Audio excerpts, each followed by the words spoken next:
সকাল সকাল চলে গেছিলাম আউটডোর শ্যুটে অ্যান্ড সকালে টিফিন করে মানে সবার জন্য লুচি আর আলুর দম করে দেন সকাল সকাল আমি বেরিয়েছি।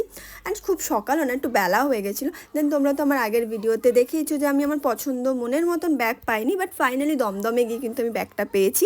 অ্যান্ড এই ক্যালকাটা বাংলোতে কিন্তু আমার অনেক দিন ধরে শ্যুট করার ইচ্ছে ছিল, তার জন্যই আমি কিন্তু ট্যাক্সি শাড়িটা রেখে দিয়েছিলাম 1 বছর আগে। সো ফাইনালি অ্যান্ড ওখানের পাশেই কিন্তু উত্তরের আড্ডা আছে, তো ক্যালকাটা বাংলোতে কিছুটা ক্লিপ নিয়েছি অ্যান্ড বাকি ক্লিপ উত্তরের আড্ডায়। আর ক্যালকাটা বাংলোতে 15 মিনিটের জন্য 500 রুপিস দিতে হয় শ্যুটের জন্য, আমরা যদিও দিইনি। আর টুকটাক ডিএসএলআরেই মোটামুটি ফটো ভিডিও করেছি কয়েকটা, আর বাকি ক্লিপস উত্তরের আড্ডায় করেছি, সেগুলো তোমাদের সাথে শেয়ার।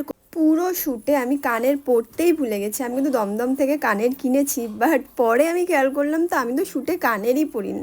বাট সে কানের জন্য অতটা প্রবলেম হয়নি, এরকম লুকেই ভালো লাগছিলো। তো এটাই ছিল আজকের আমার ছোট্ট ব্লগ। নেক্সট ব্লগ পরের ভিডিওতে শেয়ার করব।